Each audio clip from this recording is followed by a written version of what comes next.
जिल्लामा म अहिले कालिम्पोङ जिल्लामा छु हेर्नु है साथीहरू। कस्तो मलेसियामा कालिम्पोङ जिल्लामा यो पिन्टुग्याङ भन्ने ठाउँमा छ होइन। यो यस्तो आगि लागो भएछ के, कति धुवाँ निस्किरहेछ हेर्नु त तपाईँहरू।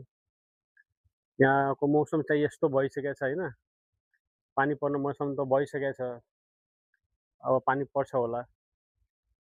म यस्तो छतमा आउँदाखेरि यस्तो हेर्नु त, यस्तो दृश्य हेऱ्यो क्या, यो हेर्नु आगि लागेको छ, पुरै हल्ला बस्यो के।